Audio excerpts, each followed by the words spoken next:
প্রথম লড়াইয়ে আইবেরিয়ান ডার্বিতে শেষ হাসি হেসেছে স্পেন। পর্তুগালকে 1 গোলের ব্যবধানে হারিয়ে কোয়ার্টার ফাইনাল নিশ্চিত করেছে তারা। অন্যদিকে বেলজিয়াম যুক্তরাষ্ট্রকে বড় ব্যবধানে হারিয়ে তারাও কোয়ার্টার ফাইনাল নিশ্চিত করেছে।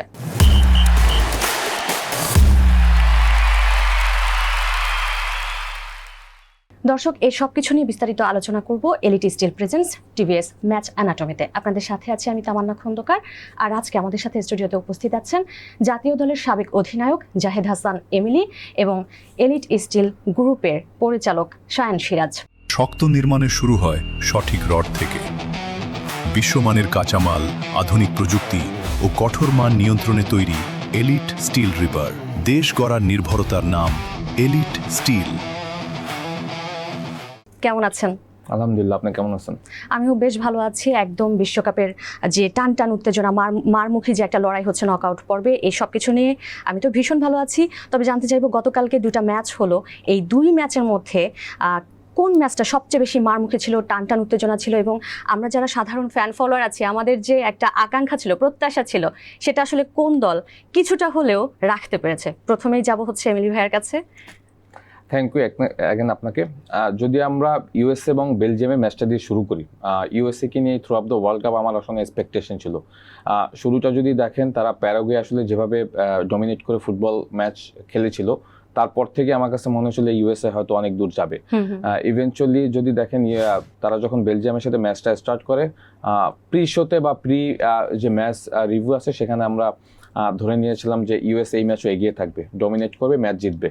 বাট বেলজিয়াম যেটা করে দেখিয়েছে, ইট ইস আনএক্সপেক্টেড আমার কাছে মনে হয়েছে। কারণ বেলজিয়াম এই দলটা যে এত এক্সাইটিং ফুটবল খেলবে এবং এত ডমিনেটিং ফুটবল খেলবে, এটা আসলে আমার ধারণা ছিল না। এখানে আমি পুরো ক্রেডিট দেবো তাদের যে কোচ রুডি গার্সিয়া তাকে, বিকজ সে যখন সেনেগালের সাথে ম্যাচটা জিতলো, আপনি যদি দেখেন 2 গোলে পিছিয়ে পড়ো, তারপর থেকে আমার কাছে মনে হয়েছে যে এই বেলজিয়াম একটা বড় মোমেন্টাম পেয়েছে।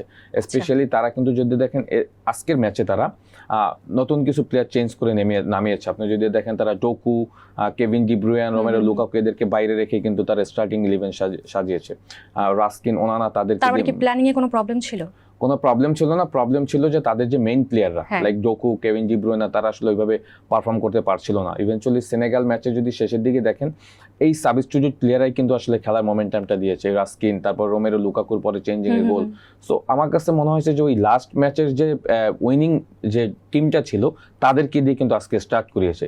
সো এইটা একটা আমার কাছে মনে হয় যে রুডি গার্সিয়ার বড় গেম প্ল্যানের একটা বড় সাকসেসের জায়গা ছিল, যেটা আমার কাছে মনে হয় যে আপনি যে বলছেন যে বড় মার্জিনে জিতেছে, সেইটার একটা আমার মনে হয় যে ধারাবাহিকতা ছিল। আর আমাকে সারপ্রাইজ করেছে ইউএসএ, বিকজ ইউএসএ আসলে যে এক্সাইটিং ফুটবলটা খেলছিল থ্রু আপ দ্য টুর্নামেন্ট, সেটা আজকে ছিটে ফোটাও আজকে দেখতে পাইনি, টু বি অনেস্ট। ইভেনচুয়ালি তারা ওই যে তাদের রেড কার্ড খাওয়া প্লেয়ার ভালাগনকে তারা কাম ব্যাক করিয়েছে, যেভাবে আসলে তারা ম্যাচটার প্রতি ফোকাস ছিল সেই অনুযায়ী কিন্তু পারফর্ম করতে পারেনি। বিকজ ইউএসএ 4 গোলে বেলজিয়ামের কাছে হারবে, এইটা আসলে আমি কখনোই চিন্তা করিনি। দ্বিতীয়ার্ধে কি প্ল্যানিংটা কোনোভাবে চেঞ্জ হতে পারতো? প্ল্যানিং চেঞ্জ, আপনি যখন আর্লি আপনি 2টা গোল কনসিড করে ফেললেন, তখন কিন্তু আসলে প্ল্যানিং এর জায়গাটাতে থাকে না। যদিও ইউএসএ খেলায় ব্যাক করেছিল, বাট আবার দেখবেন যে 2 মিনিটের মাথায় তারা আবার গোল কনসিড করেছে। সো এই গোল কনসিড করাটা কিন্তু তারা পুরো একদম শেষ পর্যন্ত কিন্তু দেখবেন যে 4-1 তারা ম্যাচটা হেরেছে।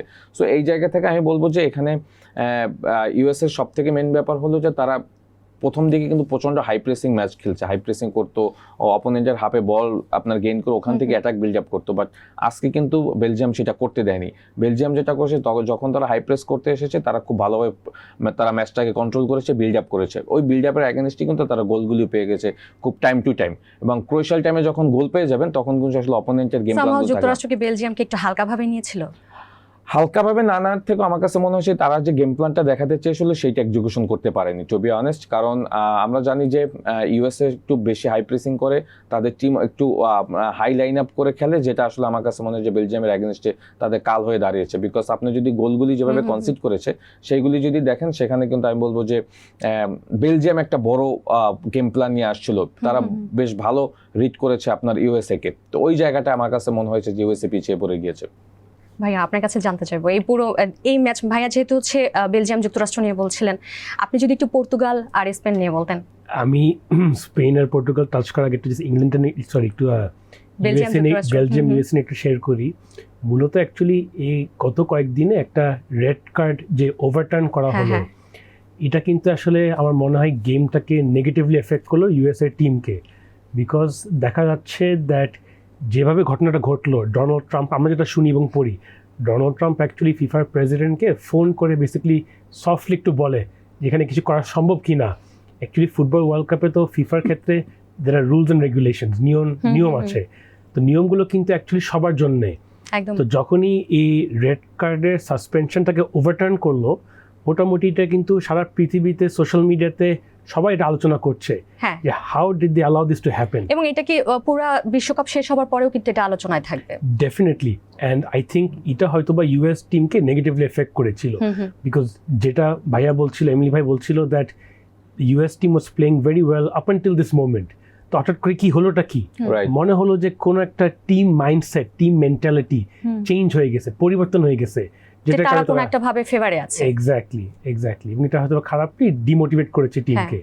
And with regards to Portugal and Spain, আসলে আমি ক্লাব ফুটবলে ম্যানচেস্টার ইউনাইটেড ফলো করি, তো সেক্ষেত্রে আমার জন্য সফট স্পটে থাকে হলো ব্রুনো ফার্নান্ডেজ আর ক্রিস্টিয়ানো রোনালদো। তো কালকে যে অ্যাকচুয়ালি এটা হেরে গেল, আমি জানতাম যে হয়তো বা কিছু একটা হবে, মানে probably results would not go in পর্তুগালস ফেভার। Cristiano Ronaldo actually at his age 41-এ যে সে এভাবে পারফর্ম করতেছে, I know there lot of people মানে who are negatively talking about him, যে ওকে হয়তো বা মানে খেলা শেষ হওয়ার আগে সাবস্টিটিউট করা উচিত ছিল, অনেকেই বলছে আর কি। বা তাও আসলে সে যেই জায়গাটা থেকে আসতেছে, আর ভাইয়ার আমি ঈশ্বর আগে কথা বলছিলাম that in this World Cup all the big players have performed, all the big players are turning up.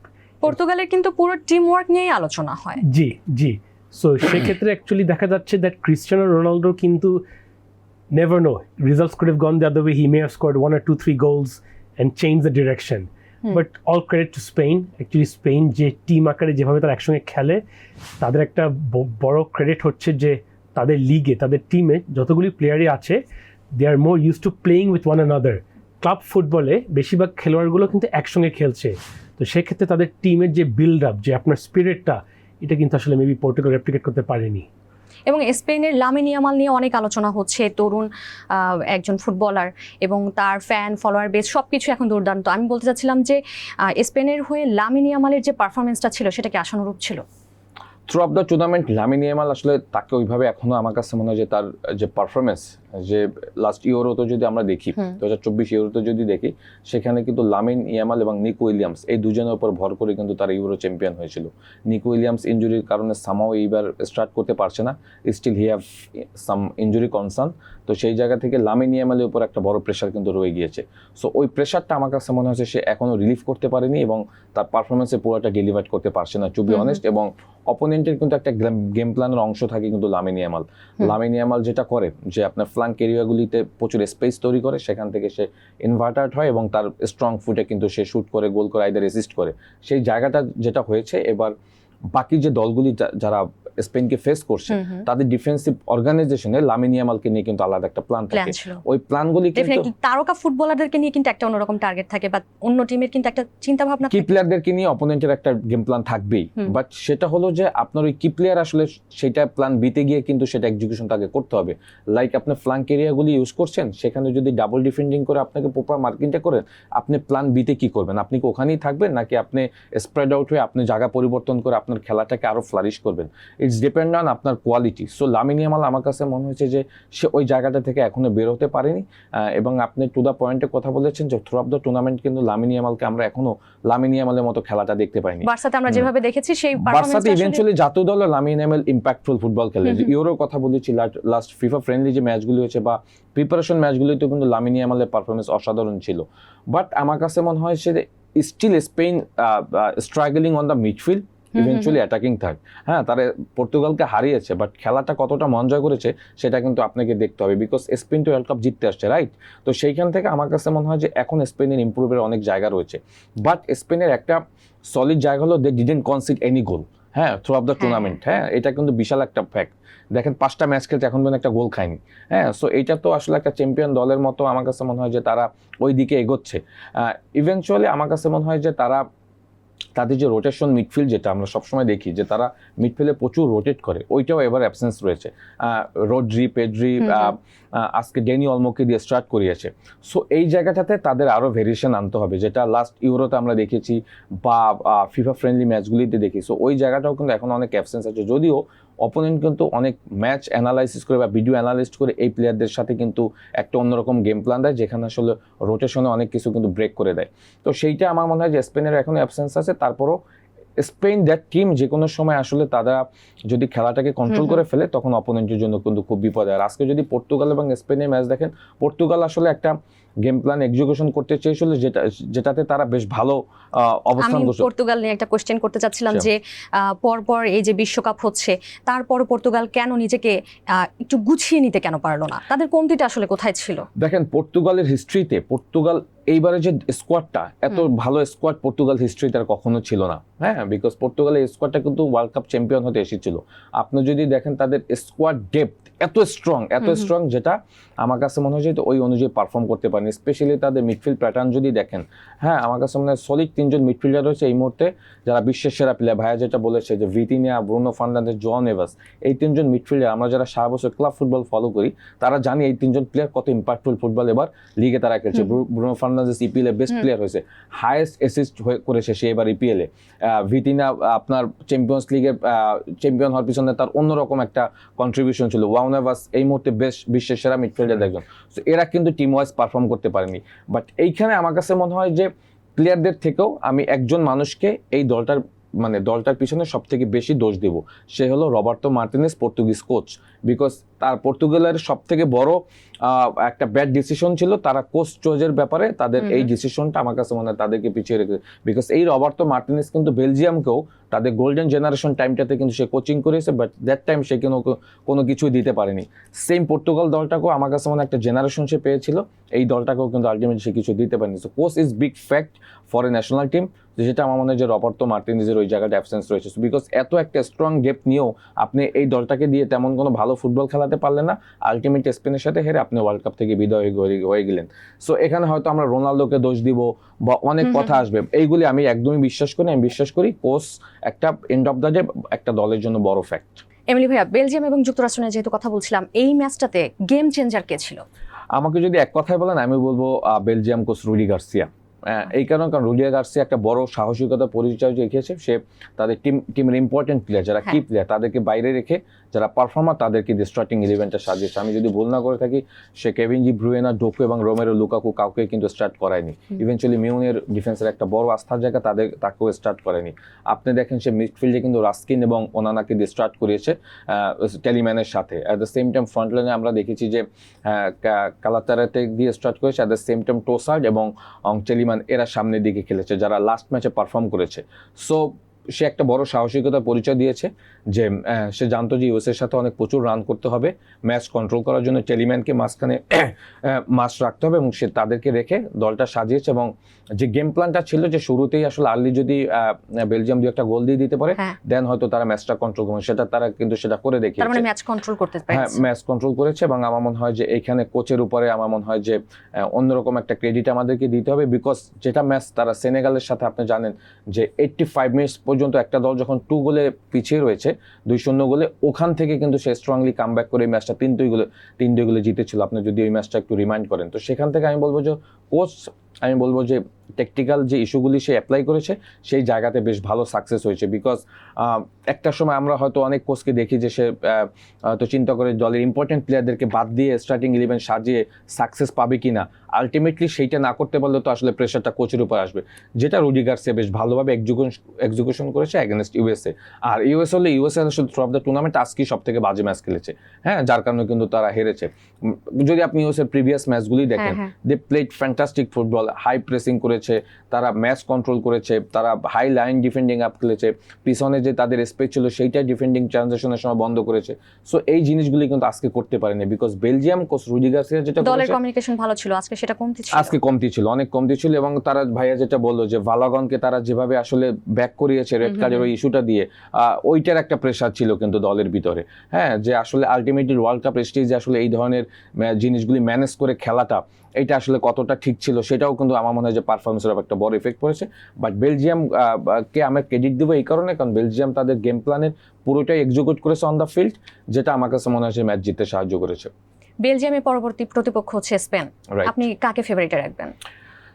Definitely Spain তো ফেভারিট থাকবেই, বাট বেলজিয়ামকে এই মুহূর্তে আমি কোনোভাবেই ছোট করছি না, বিকজ বেলজিয়াম নকআউট রাউন্ডে পারফরম্যান্স বেলজিয়াম দুর্দান্ত যেভাবে ছিল। আসলে আপনি যদি দেখেন রাউন্ড অফ 32 এবং রাউন্ড অফ 16 পার করেছে, ইভেনচুয়ালি রাউন্ড অফ 32 ওই ক্রুশাল মোমেন্টটা তারা যেভাবে হ্যান্ডেল করে আসছে এগেইনস্ট সেনেগাল, আমার কাছে মনে হয় এই বেলজিয়াম এখন আসলে অনেক কি সারপ্রাইজ করবে। তারপর স্পেন ডেফিনেটলি এগিয়ে থাকবে, বিকজ স্পেনের সব থেকে স্ট্রং পয়েন্ট হলো they didn't concede any goal. At the same time আপনি যেটা বললেন যে তাদের আর জাভালের মতো স্ট্রাইকার রয়েছে, লামিন ইয়ামাল যদি ফোকাস করে অন দ্য পিচ, এটা আমার কাছে মনে হয় যে বেলজিয়ামের জন্য খুব ডিফিকাল্ট হবে।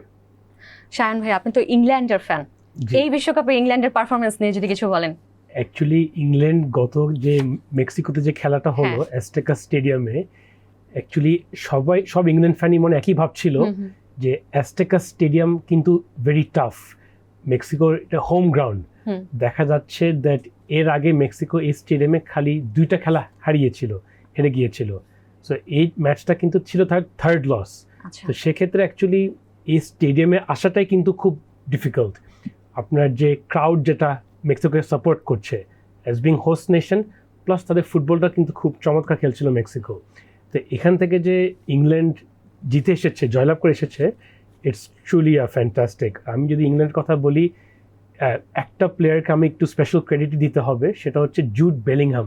আচ্ছা, জুড বেলিংহাম দেখা যাচ্ছে যে যেটা আমরা একটু আগে কথা বলছিলাম আমার ভাইয়া, আপনি যে মাইন্ডসেট মেন্টালিটি, দেখা যাচ্ছে Jude Bellingham is that player, ওনার মাইন্ডসেট আর মেন্টালিটি এত স্ট্রং, একটা উইনিং মেন্টালিটি। সবাই আমরা হয়তোবা দেখতে পারলাম that he score 2 critical goals, যেটা দিয়ে তারা 2-0 আপ ছিল। অনেকে খেয়াল করে, তার মানে প্রতিপক্ষর যেই একটা আবহ তৈরি হয় সেটা কি জি। সে রিড করতে পারে এরকম কিছু? ইউনো যে আপনার পরিবেশটা এটার মাধ্যমে যে হ্যাঁ, তারা হ্যাঁ। উঠে আসতে পেরেছে, ওর একটা যেহেতু সে রিয়াল মাদ্রিদে খেলে, রিয়াল মাদ্রিদ আপনার লিগ জিতেছে, চ্যাম্পিয়ন্স লিগ জিতেছে, এই উইনিং মাইন্ডসেটটা মানে তার আছে, যে কঠিন জায়গাকে কিছু একটা রেজাল্ট বের করে নিয়ে আসা। তো হাফ টাইমের ঠিক আগে সে কিন্তু একটা চ্যালেঞ্জ করেছিল, একটা মানে গোল সেভিং চ্যালেঞ্জ। তো 2টা গোল তো দিয়েছে, প্লাস একটা চ্যালেঞ্জও করেছে। তো মোটামুটি তার কন্ট্রিবিউশন গেমে মানে হিউজ। আজকের ম্যাচ আর্জেন্টিনা এবং মিশর, মানে আমার ফেভারিট আর্জেন্টিনা। তো আর্জেন্টিনা মিশরের মধ্যে আপনি কাকে ফেভারিটে রাখবেন? না, ডেফিনেটলি ডিফেন্ডিং চ্যাম্পিয়ন আর্জেন্টিনা, তাকে ফেভারিট রাখতেই হবে। ভাই আমার সাথে একমত এর জন্য। লাস্ট পারফরম্যান্স কি আমার কাছে আর্জেন্টিনা মনে হয়- ভালো ছিল কেপ ভার্দের সাথে? না, এটা লাস্ট পারফরমেন্স আসলে আমরা ওই ম্যাচটা নিয়ে অনেক কাটাছেঁড়া করেছি। To be honest, Cape Verde didn't, মানে আমি বলবো যে ওরা আসলে যে ফুটবল খেলেছে, মানে দে আর ডুইং ফ্যান্টাস্টিক জব। হ্যাঁ, মানে হয় না, আর্জেন্টিনার মতো দলের সাথে হয় না আপনি যখন আপনার একটা কাজে থাকবেন, হ্যাঁ। হ্যাঁ, অনেক সময় হয় না যে আপনি ওই কাজটা ডেসপারেটলি করতে গিয়ে অনেক ভালো করে ফেলছেন, হ্যাঁ, রাইট? হ্যাঁ। এটা কিন্তু আমাদের কেরিয়ার সবারই হয়। হ্যাঁ, আমরা যারা খেলি বা যারা ব্যবসা করে বা যারা যে প্রফেশনেই থাকুক না কেন, দেখবেন একটা ডে আপনার জন্য আসে, হ্যাঁ। যে ডেটা আপনাকে অনেক উপরে নিয়ে যায়, right? So Right. Cape Verde আমার মনে হয় যে ওই ডেটা তারা আসলে ওইভাবেই নিয়েছিল, বিকজ কেপ ভার্দের ওই দিন কোনো প্রেশার ছিল না। কেপ ভার্দে একটা ছোট দেশ, 5 লক্ষ মানুষের দেশ, তারা শুরুতেই স্পেনকে ধাক্কা দিয়েছে, উরুগুয়েকে ধাক্কা দিয়েছে, আপনার সৌদি আরবের সাথে ড্র করেছে, 3 পয়েন্ট নিয়ে গ্রুপ রানার পরে আপনার রাউন্ড অফ 32 আসছে, তারপরে তারা ফেস করেছে বিশ্ব চ্যাম্পিয়ন আর্জেন্টিনাকে। So they have no pressure, তারা মেসির সাথে ম্যাচ খেলবে, তারা অন দ্য পিচ মেসির সাথে মাঠ শেয়ার করবে, এইটাই কিন্তু তাদের কাছে ছিল বিশাল একটা প্রাপ্তি। সো ওই প্রাপ্তির জায়গাটা তারা ক্যাশ করতে গিয়ে এমন একটা ম্যাচ খেলেছে যেটা আমার কাছে মনে হয় যে সারা বিশ্ব এই ম্যাচটার কথা মনে রাখবে। সো এখন হলো যে আজকে যদি দেখেন, আমি কোনোভাবেই আসলে আর্জেন্টিনাকে এখানে নন ফেভারিট ভাবছি না। ডেফিনেটলি আজকের ম্যাচও আর্জেন্টিনা ফেভারিট, বাট আমার যেটা হয় যে আর্জেন্টিনা কিছু জায়গায় should be improve, must improve, otherwise Argentina কোনো স্ট্রাগল করবে, স্পেশালি মিডফিল্ডে। তারা কেপ ভার্দের সাথেও কিন্তু আর্জেন্টিনার স্ট্রাগল করতে হয়েছে, স্পেশালি মিডফিল্ডে। এবং আমার কাছে মনে হচ্ছে আর্জেন্টিনা সামহাও কেপ ভার্দেকে খুব হালকাভাবে নিয়েছিল। আবার কখনোই কেপ ভার্দে কিন্তু আর্জেন্টিনা যেহেতু ফেভারিটে আছে, তাদেরকে খুব সিরিয়াসলি নিয়ে খেলেছে, আমার কাছে এরকম মনে হয়েছিল। হালকা ভাবে আসলে ওয়ার্ল্ড কাপ স্টেজে নেওয়াটা ঠিক না, এখন নিয়ে নিয়েছে কিনা সেটা আমি এটা এই মুহূর্তে বলতে পারবো পারফরমেন্সে সেটা বোঝা যাচ্ছে, বাট আমার কাছে মনে হয় না যে দে আর ভেরি মাচ প্রফেশনাল এবং নকআউট স্টেজে যে কোনো কিছু হতে পারে। এই ম্যাচটা কিন্তু কেপ ভার্দে জিততেও পারতো। আপনি যদি দেখেন যখন 2-2 হয়েছে তখন যদি সামহ একটা গোল হয়ে যেত আর্জেন্টিনা কি ওটা রিকভার করতে পারতো না, বিকজ খুব টাইম কিন্তু ছিল না। সো সেইখান থেকে আমি বলবো যে নকআউট স্টেজে কিন্তু প্রত্যেকটা মোমেন্টস আপনার জন্য খুব ইম্পর্টেন্ট, স্পেশালি এখানে 90 মিনিটে যদি খেলা না শেষ হয় এটা কিন্তু 120 মিনিটে চলে যাবে, 120 মিনিটে না হলে আপনার পেনাল্টি শুট আউটে যাবে। সো আপনার জন্য কিন্তু অনেকগুলি মোমেন্টস ওয়েট করছে। তো সেখান থেকে বলবো আজকে ইজিপ্টের সাথে আমার যেটা মনে হয় যে আর্জেন্টিনার একটা গেম প্ল্যানের অংশ থাকবে, তারা 90 মিনিটসে খেলাটা শেষ করতে চাবে, বিকজ এই ম্যাচটা যদি তারা জিততে পারে তাদের কোয়ার্টার ফাইনাল কিন্তু ইজ ভেরি শর্ট, 3-4 দিন তারা মাত্র রেস্ট পাবে বা ওই রিকভারি সেশন। এগুলো অনেক কনসিডারেশনে নিয়ে কিন্তু ম্যাচটা খেলতে হবে। But to be honest Egypt আমার কাছে মনে হয় যে খুব ভালো অবস্থায় রয়েছে। They have Mohamed Salah, he is one of the greatest player. আমার কাছে মনে হয় মোহাম্মদ সালাহ ইজিপ্টের জন্য মেসি, সুতরাং তাকেও কিন্তু কোনো সুযোগ নেই। সো আর্জেন্টিনা যেটা বললাম যে আর্জেন্টিনা ইমপ্রুভ করতে হবে অ্যাটাকিং ট্রানজিশনে, মিডফিল্ড এবং অ্যাটাকারদের ভিতরে আমার কাছে মনে হচ্ছে এখনো অনেকটা প্রবলেম, কমিউনিকেশন আমার কাছে মনে হচ্ছিল যে ও কিছুটা মনে হচ্ছিল কমতি রয়ে গেছে, স্পেশালি মিডফিল্ডে যদি অ্যানজো ফার্নান্দেস, ম্যাকেলিস্টার এবং ডিপল, আপনারা যদি লাস্ট ওয়ার্ল্ড কাপ 22-এর ওয়ার্ল্ড কাপে দেখেন এই তিনজন পারফরমেন্সের উপরে ভিত করে কিন্তু আর্জেন্টিনা ওয়ার্ল্ড কাপ চ্যাম্পিয়ন হয়েছে। বাট এই তিনজন এই প্রবাবলি আমার কাছে যেটা মনে হচ্ছে এই ওয়ার্ল্ড কাপে তাদের বেস্ট ফুটবলটা খেলতে পারছে না, অ্যাট দ্য সেম টাইম মিডফিল্ডে তারা কন্ট্রোল করতে পারছে না। ইভেনচুয়ালি অ্যাটাকিং থার্ডে লাউতারো মার্টিনেজ এবং মেসির সাথে তাদের কম্বিনেশনটাও কিন্তু, এবং ইভেনচুয়ালি আলমাদা, তাদের সাথে কম্বিনেশন একটা বড় ফারাক গ্যাপ রয়েছে। ইভেনচুয়ালি ডিফেন্সিভ অর্গানাইজেশনও কিন্তু ভুল রয়েছে, বিকজ আমরা দেখলাম যে কেপ ভার্দের সাথে যে দুইটা গোল কনসিড করেছে সেখানে কিন্তু আর্জেন্টিনার ডিফেন্সিভ অর্গানাইজেশন অনেক প্রবলেম ছিল, এগুলি কিন্তু আজকে মেকআপ করতে হবে। আদারওয়াইজ কিন্তু মোহাম্মদ সালাহ কিন্তু কোনো কনসিডার করবে না, বিকজ সে জানে কিভাবে গোল করতে হয়। ওখানে কিন্তু জিকো, প্রতিপক্ষ যখন আর্জেন্টিনা তখন তো কোনো ছাড়ের প্রশ্নই আসে না, রাইট। ওখানে কিন্তু আরো কিছু সালাহ বাইরেও কিন্তু আরো কিছু ভালো প্লেয়ার আছে, আশুরের মতো প্লেয়ার রয়েছে, মাশরুর রয়েছে, জিকো রয়েছে, they are very much talented player. So এরা কিন্তু ফ্রন্ট লাইনে খেলবে, এদেরকেও কিন্তু ডিফেন্সিভ অর্গানাইজেশনে আর্জেন্টিনাকে ম্যানেজ করতে হবে। বাট আর্জেন্টিনার একটা ফ্যাক্ট হলো যে আর্জেন্টিনা যদি এই ভুল ত্রুটিগুলি একটু রিকভার করতে পারে তখন কিন্তু আর্জেন্টিনা খুব অনেক ভয়ানক হয়ে যায় আর্জেন্টিনা, বিকজ আর্জেন্টিনা দলের নিয়ন্ত্রণে থাকবে, রাইট। সো আর্জেন্টিনা সেটা অবশ্যই করতে হবে, আদারস কিন্তু ডিফিকাল্ট হবে ম্যাচটা জেতা। শায়ান ভাই, আর্জেন্টিনা এবং মিশর নিয়ে কথা বলছিলাম। মিশরের যে সালাহ, আমাদের মেসি তো আছে, এটা তো আমরা জানি, এবং আর্জেন্টিনার তারকা ফুটবলাররা তো অনেক, কিন্তু মিশরের এই সালাহকে আর্জেন্টিনার টেকেল দিতে কতটা কিরকম কি হতে পারে? Good question. যেটা দেখা যাচ্ছে দ্যাট ইভেন ব্রাজিল নরওয়ে খেলাতে হালান্ড স্ট্রাইকার হিসেবে সারা খেলাতে কিন্তু সে বলের টাচ সেভাবে করেনি, গেম চেঞ্জার ছিল, কিন্তু যখনই বলটা পেল inside the box like Predator, তো সালাহ কিন্তু মোটামুটি একই রকম। এই সারা খেলায় যদি সেরকম কোনো ব্রেক থ্রু না আসে, যদি বলটা তার কাছে আসে inside the box near by, তাহলে কিন্তু মোটামুটি is a high chance of scoring and changing the match. ইস্ট্রো ভাইস একটা খুব ভালো পয়েন্ট বলছে, যেটা হলো যে দেখেন এই ধরনের প্লেয়াররা কি করে, ম্যাচ ইনভলভমেন্ট তারা কম থাকবে, দে কিপ দেয়ার এনার্জি, তারা এনার্জিটা রাখবে ফর গোল স্কোরিং। হালান্ডের কথা বলছে, দেখেন Haaland through of the match আমার 4টা 5টা বা 6টা বল সে টাচ করেছে, বাট হি নেভার ফ্রাস্ট্রেটেড। আমরা যেটা হয়, যেহেতু আমি স্ট্রাইকার ছিলাম, আমরা যখন ম্যাচ খেলি, আপনি যখন গেম প্লেতে আপনার রিলেশন বা রিলেটেড কম থাকবে তখন আপনি ফ্রাস্ট্রেটেড হবেন যে আমি মনে হয় টিম থেকে বাইরে চলে যাচ্ছি। But Erling Haaland not that, আমার কাছে মনে হয় যে সে keep his energy for scoring a goal. এবং ভাই যেটা বলছে, আপনি দেখেন যে প্রথম গোলটা করছে, আমার কাছে মনে হয় একটা সিংহ মনে হয় লাভ দিয়েছে, এটা অন্যভাবে বললাম, বিকজ গেব্রিয়েলের মতো ডিফেন্ডার যে এই মুহূর্তে বিশ্বের one of the finest defender, তাকে আসলে সে কোনোভাবে অ্যালাউই করেনি, যে সে জাম করেছে, এনার্জি সে যেভাবে আসলে এনার্জি যেভাবে জেনারেট করেছে, ওইটাই তো আসলে আমার মনে হয় যে ব্রাজিলের জন্য বিশাল একটা ব্যাড সেটব্যাক হয়েছে। সেকেন্ড গোলটা যদি দেখেন, সে অনেক সময় পেছন, তার একুরেসি ছিল পারফেক্ট। মোহাম্মদ সালাহ সেম, হয়তো এনার্জি কিপ করবে, 1টা 2টা চান্স পাবে, সেখান থেকেই সে হয়তো গোল করার চেষ্টা করবে। অ্যাট দ্য সেম টাইম আর্জেন্টিনায় আমরা জানি লিওনেল মেসির মতো কিন্তু প্লেয়ার আছে। লিওনেল মেসির পার্টিকুলারলি যেতে যদি লিওনেল মেসি যেভাবে আসলে এই ওয়ার্ল্ড কাপে পারফরমেন্স করে দেখাচ্ছে, সেটা কিন্তু আবার ইজিপ্টের জন্য বড় একটা, কিন্তু আমি বলবো যে তাদের জন্য একটা চ্যালেঞ্জ, অবশ্যই ডেফিনিট চ্যালেঞ্জ থাকবে। সো মোহাম্মদ সালাহ বলেন বা মেসি বলেন, তারা কিন্তু ওয়েট করে 1টা 2টা মোমেন্টের জন্য, এবং ওই মোমেন্টগুলি পেলে অপোনেন্ট যতই স্ট্রং থাক না কেন, যতই আপনি তাকে মার্ক করেন না কেন, ওইগুলি কোনো কিছুই কাজে দিবে না। আমরা এই দুই দলের পারফরমেন্স দেখবো বাংলাদেশ সময় ঠিক রাত 10টায়। দর্শক, এবার দেখে নিব আর্জেন্টিনা মিশরের আজকের সম্ভাব্য লাইন আপ।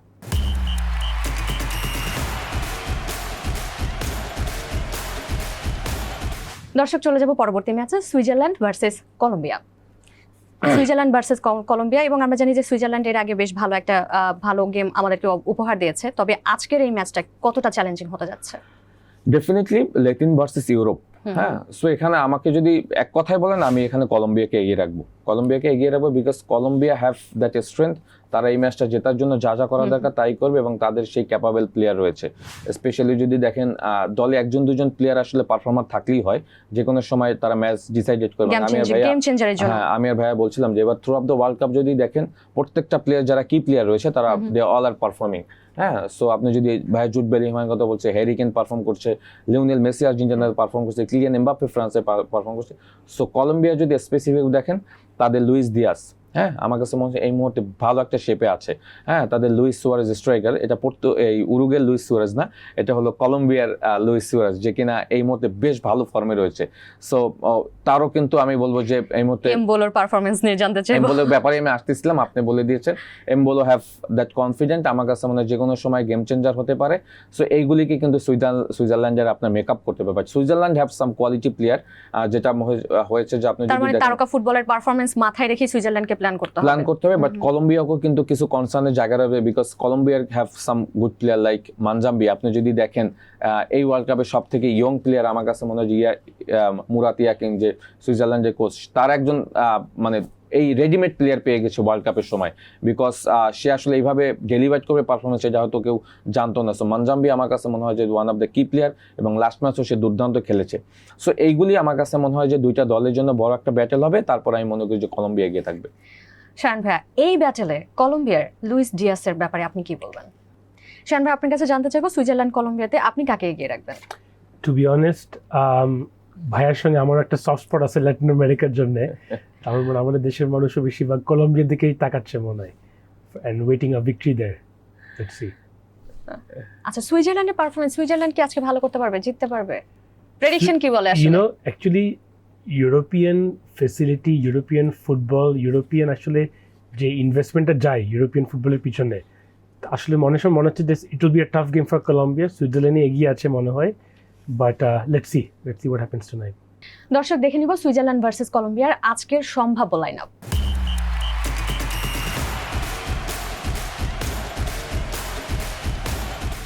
এমিলি ভাই এবং শায়ন ভাই, আপনাদের দুজনের কাছে আমার প্রশ্ন, আর্জেন্টিনা যদি ফাইনালে গিয়ে, মানে যদি যায় আর ফাইনালে গিয়ে যদি ফ্রান্স আর আর্জেন্টিনা মুখোমুখি হয়, তাহলে কার এই বিশ্বকাপ জয়ের সম্ভাবনা বেশি থাকবে, এমবাপ্পে নাকি মেসি? ভাইয়া বলুক। To be honest, actually Mbappe যেভাবে আপনার খেলছে, তার যে স্পিড, অ্যাজিলিটি, কন্ট্রোল, অ্যাটিটিউড, আসলে দেখে খুব ভালো লাগে, এবং মানে মনে হচ্ছে যে he will soon start beating many of Messi's records, because খেলা তো সুযোগ পাবেই, ফ্রান্স আরও খেলা খেলবে, এবং তার যে মাইন্ডসেট, সেই ডেফিনেটলি আপনার আরও অনেক গোল করবে, আর অনেক হবে, এবং I am supporting France if that's coming together. Emily ভাইয়া, আপনি কাকে সাপোর্ট করছেন?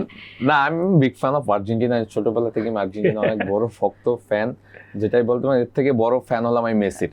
হ্যাঁ, মেসির মানে যা কিছু হয়ে যাক আমরা আর্জেন্টিনাকে এগিয়ে রাখবো। রাইট, না এগিয়ে রাখবো না, পয়েন্ট অফ ভিউ থেকে যদি বলি, বিকজ আমরা যখন আসলে টেকনিক্যাল অ্যানালাইসিস করি, ওই জায়গা থেকে কিন্তু অনেক জায়গা থেকে কিন্তু ফ্রান্স এগিয়ে থাকবে।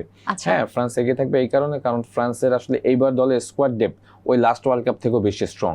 স্পেশালি তাদের ফ্রন্ট ফোরের কথা যদি বলি, ওলিসি, কিলিয়ান এমবাপ্পে, ওসমান ডেম্বেলে এবং ডিজিয়ার ডোয়ে বা বারকোলা, যে স্টার্ট করুন কেন, এই চারজন প্লেয়ারকে আসলে আপনি কিভাবে আটকাবেন, আর্জেন্টিনার ডিফেন্সিভ অর্গানাইজেশন আসলে এদেরকে কিভাবে প্রোটেক্ট করবে, এটা কিন্তু আমি বলবো যে একটা বড় ফ্যাক্ট হয়ে দাঁড়াবে যদি এই দুইটা দল ওয়ার্ল্ড কাপ ফাইনাল খেলে।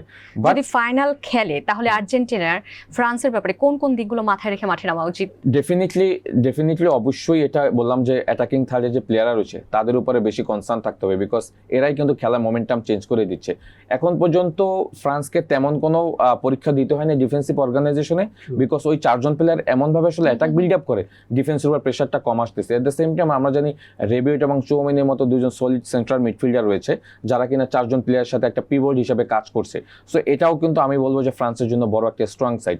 বাট আর্জেন্টিনার যেটা ফ্যাক্ট হলো আর্জেন্টিনা যদি মিডফিল্ডে একটু ইমপ্রুভ করে ফেলে, লাইক এনজো ফার্নান্দেজ, ডিপল এবং ম্যাকেলিস্টার, ওইটা কিন্তু আবার অন্যান্য দলের জন্য কিন্তু ভয়ের একটা কারণ হবে, বিকজ এই তিনজন প্লেয়ার জানে কিভাবে আসলে ওয়ার্ল্ড কাপ চ্যাম্পিয়ন হতে হয়, মিডফিল্ড কন্ট্রোল করতে হয়, অ্যাট দ্য সেম টাইম অপোনেন্টকে রিড করে আসলে অপোনেন্টের খেলাটাকে কিভাবে নষ্ট করতে হয়।